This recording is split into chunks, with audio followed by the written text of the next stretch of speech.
Well, hello, disc golfers. This is Matt Dollar, and I'm here today with Return of the Beast. This is part 2 of round number 1. We'll be showing the back 9 today. And we're playing the Beast Temp course, which is at Bowden Golf Course in Macon, Georgia.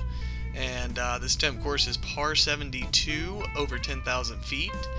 And the last video, we looked at the front 9, where Josh Childs birdied holes 2 through 9. That's 8 in a row to get to 8 under. Versola at 5 under, I'm at 4 under, Gort's at 3 under. And we'll roll right into hole number 10, which is 878 feet. It is a par 5. It's a little bit of a soft par 5 for the guys with big arms. Because if you can get over the crest of this hill, like you're going to see Versola do right here, then this hole becomes much, much shorter. Right there where his disc disappeared is where it starts going down that hill. So if you are a blue level player and you can't throw over 400 feet, you're probably not going to make it over the hill, and you have to flirt with the OB cart path. And then you have to lay up your second shot because there is a green and a bunker up there before you get to the cart path that protects, I guess you could say, the basket. Basically anything that could possibly be OB is between you and the basket here. So Gort didn't get down that first hill on his tee shot, so he has to lay up, and he throws a pretty good layup there. Josh is going to go for it. He went flow off the tee, and he's going giant here. Takes a huge skip off the ball golf green, and I think that's going to be enough to slide him over the cart path and get a look at eagle maybe. Ooh, speaking of that ball golf green, I barely crawled off of it there. I did not take enough disc on that second shot, but I came up safe and should get me a birdie. Matt Versola throws sidearm, and he throws a pretty good looking shot, but comes up a little short, and once he started high string to the right, it was just cart path the whole way. So Gort is going to go lefty thumber, bounce one over the path. It is pretty darn windy out here, I tell you that. So I've got to look for eagle, and I'm going after it there with my Cenis, but I'll have to settle for the birdie. Speaking of birdies, Gort did not get his there, and we got Josh Childs looking at an eagle. And Josh is putting with that classic judge, and he nails it home for the eagle 3. So Josh has birdied, let's see, he birdied 8 holes in a row, and now he just got an eagle, so that puts him 10 under through the last 9 holes. He is absolutely crushing it.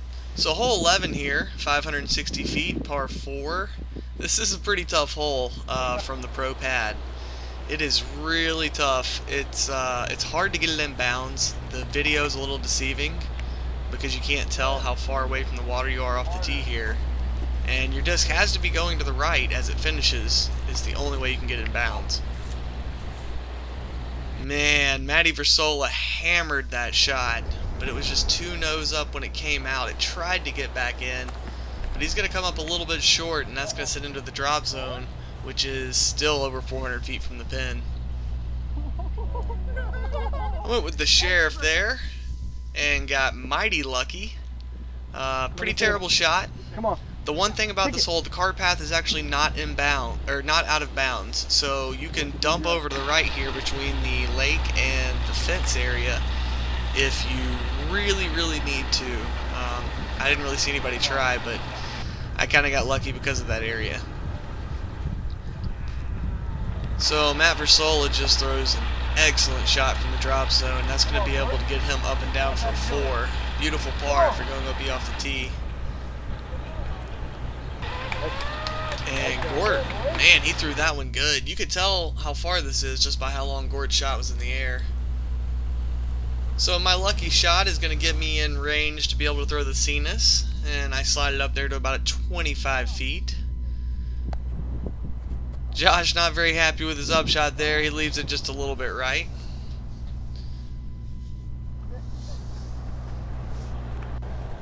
So Josh, after getting inbound successfully off the tee, is not able to get a birdie. I'll be the only one to card the birdie there, and everyone else, oh, not everyone else, Gort got a bogey, and Versola and Josh got pars. So that's Josh's first par in 10 holes. And here we go to this par 3. It's actually a little bit tough. The tee box is not very good, but the hole itself is very pretty. It plays a lot longer than it looks, and that bunker that is short of the basket really comes into play. And then if you try to club up to a high-speed driver to make sure you get it over that bunker, then if you throw it really good, you're risking going OB onto the green or the bunker behind the basket. So this hole is definitely a tough one. I definitely tried to play it safe both times just to make sure I could at least get my par. Oh, the scene tries to do something dirty there. Doesn't quite do it. You only see these putts happen every now and again where it's just missing the basket completely and then they hook on the nub as they go by. The back end hooks on the nub and then it swings around in. So, Versola tucking it in the corner pocket there. Very nice putt from MTV. We're going to have to catch a replay on that one. Just a nice, smooth little jumper that tucks in the corner pocket on the left side. That is good for a birdie. And speaking of birdies, Bryan Gort's going to knock in a very nice little 30-footer there after throwing an excellent drive with what I believe was a T-bird.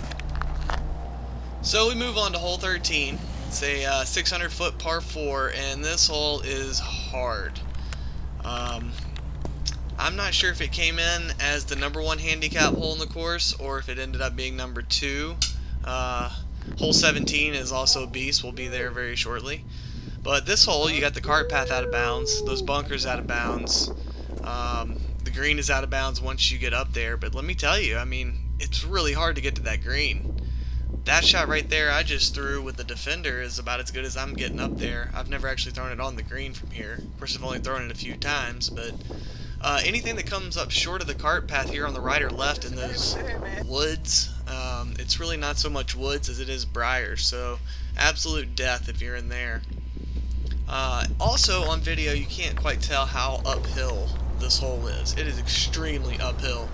So the idea is you're going to go up to that ball, short of that ball golf green off the tee, and then throw a big turnover shot over onto the actual disc golf course where we're playing to hole number 5's basket. It is really hard to get to, and you're going to see that right here. So myself, Gort, and Josh all put ourselves in almost perfect position off the tee, but even with a perfect tee shot, this hole is really hard. I feel like we had a couple par 5s that were a little too easy, so I guess it makes sense to have this par 4 that was definitely too hard. So that's one of the things that you deal with when you do a temporary course. When you run a tournament and you want to do some temp layout, you really don't know how holes are going to play and how par is going to actually come out until you have at least, a tournament full of people come through and play it. So we learned some things on what was good and what wasn't. Speaking of things that are good, how about MTV having a crazy hole? He hyzers too far left off the tee, then throws himself into some deep bush, throws a crazy sidearm over, and ends up in that death jail back there, and he makes a great putt. One of the best putts we've seen today for sure. And Gort's putt was not easy either. He knocked one in there also to get his par. So coming out with 4 pars on that hole is pretty darn good. I'm guessing none of the other pro cards did that well on that hole. I only heard a 1-3 on it the whole time, so it was pretty tough. So we move on to another par 4. This one's playing on hole 17 on the ball golf course. And I'm going defender here off the tee. So you want to throw a good shot, you want to finish a little bit left. If you really crush one too far straight, you could possibly get in that bunker, but the way the wind's playing today, you're not really getting up that far. Of course, as soon as I say that, we got Josh Childs who just absolutely smashes that giant. So you can pretty much tell if we have any kind of wind except for a headwind, Josh is throwing that flow, which is light blue, and if it's a headwind or a dirty crosswind, he goes with the giant. I'm going with that moonshine spark there, thumber over the trees. Hadn't been a lot of opportunities to utilize the thumber here today. Nice to get one up and over for a chance at birdie. Versola goes huge sidearm over that tree, hangs out just a little bit. He'll have a long birdie putt. And Josh, after mashing that drive, has got himself a pretty good tunnel shot, but he lets it hyzer out a little bit. He'll still be putting for birdie. Holy shamoly, Bryan Gort, that one you pulled just a little bit. You could probably still hear the wind. I'm not sure. I have the volume muted while I'm doing commentary, but I did have to turn down the sound on probably 85% of this video because the wind was just so outrageous. So it was definitely beating up this and wrecking havoc with the microphones too and the cameras. So I'm going to get the only birdie here, which is pretty crazy. I thought that hole might be too easy, but I guess not with some wind. Hole 15, 289 feet, playing a little further than that. And that was just an absolutely terrible shot I threw with my fluid enforcer. I was right in between that disc and a moonshine spark because they're both crazy overstable, but I thought I needed the extra distance and just underthrew it quite a bit. And when you throw something that overstable, you don't want to underthrow it because it will make you look pretty stupid. So Josh Childs is taking out that giant, and he is going straight over the top of the basket here with a beautiful looking shot. MTV just having to pitch up. That's a pretty good layup actually. He had to go through some thick stuff in that tree. I'm going to try to give it a little bit here. I believe that's a judge. Had a little tailwind. Needed the extra height. And Gort's going to be the last one with a chance at birdie here. And it looks like we're all going to have to get a par. And this is not a hole you want to get a par on a normal day, but that wind is doing bad things. So here we go, hole number 16, 569 feet. It's a par 4, and it is over to the right. The game plan was not to throw the Sheriff on a cut roller that goes left 100 feet and does 6 circles, but I did it anyway. I'm going to have to just get over it. You want to go to the right of that tree line on your second shot. MTV tried to get there and won, it looked like, and that is not the way to do it. So he's not going to be in a good spot. But Gort seems to know what's up, and he is throwing it right in the middle of the fairway. So there's two different pretty big openings once you're in the middle of the fairway there, looking to your right. And you should be able to see the basket from probably both of those lies. My lie, unfortunately, is nowhere near the basket, so I'm going to have to go Spike Heiser, and I pulled that Sheriff. And there's the basket you can see for just a second. Gort's got a glow T-bird out. That is a beautiful shot from Bryan Gort. Carla caught it very nice with the second camera. This is actually the hole that we lose the second camera on. She has to go attend to some TD duties since she's helping us out running this event. MTV, oh no. So he misses that first one, catches a little roll, and is not able to make the comebacker. So Josh Childs gets in there with his birdie, and everyone else is just going to have to settle for a par. Welcome to hole number 17, and this is the epitome of the beast. Over 1,000 feet, straight uphill, and just going forever. There's really not too much in your way. Unfortunately, today there was a lot of headwind.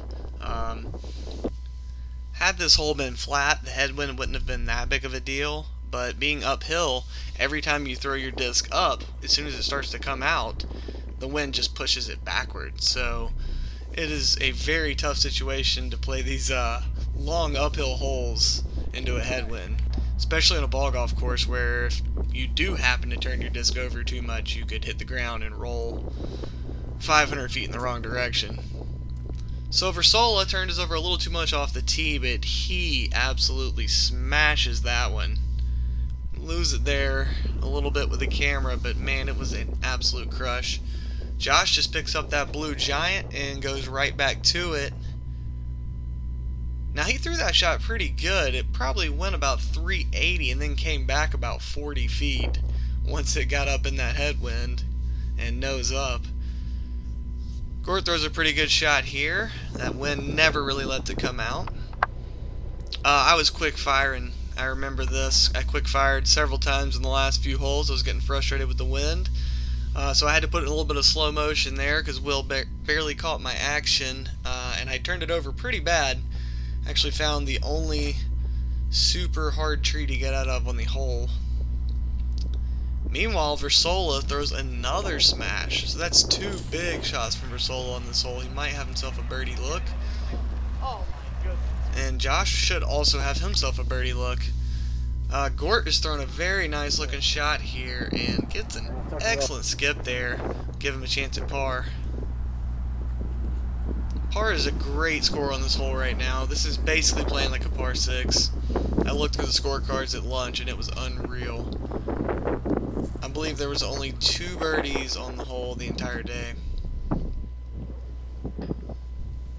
Oh, the Cenis was looking magical for a second, fighting through all that wind, just not quite getting in there.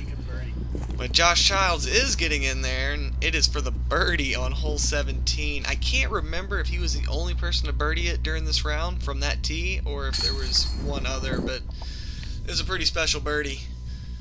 So Josh Childs is super quick to the tee, but Will's pretty good, so we didn't miss many of them, but we did miss it here on hole 18. So he threw it out there in the middle. He threw it really good, actually. And Bryan Gort was second. He throws a very good shot into the fairway. This last hole here is pretty much just grip and rip off the tee, and then you just have to make sure you don't throw it in the bunker, which is just to the right of the basket. It's a lot like hole 1, except the bunker's on the opposite side. Gort going with the backhand, which is kind of dicey because you really got to challenge that green if you do land in it. I mean, you really got to challenge that bunker, and if you do land in it, you're not skipping out.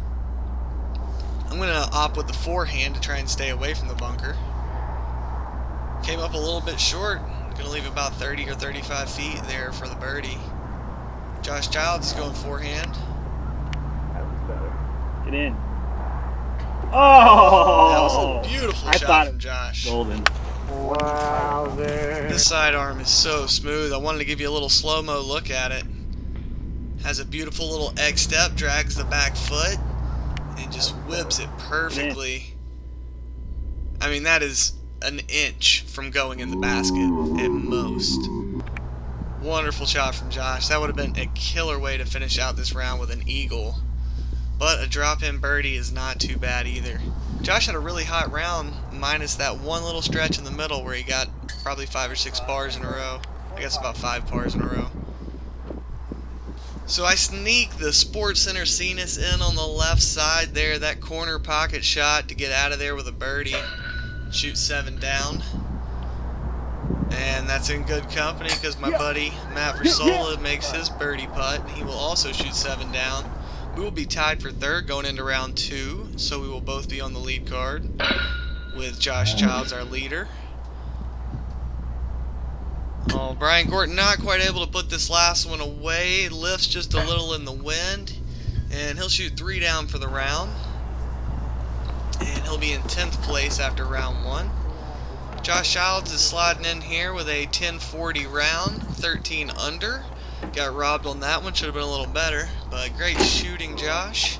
And rounds 2 and 3 will be coming out soon. Nick Routon will join us in the lead card for round 2. Thanks to all our tournament sponsors, and thank you guys for watching. I'd like to give a huge shout out to Latitude 64 for all they do, and thanks to Chad Yates, my co-TD, and also to our film crew, Will Peterson and Carla Seward. Thank you guys so much, and thanks everyone for watching. Join us back here on Matt Dollar Disc Golf for more videos to come.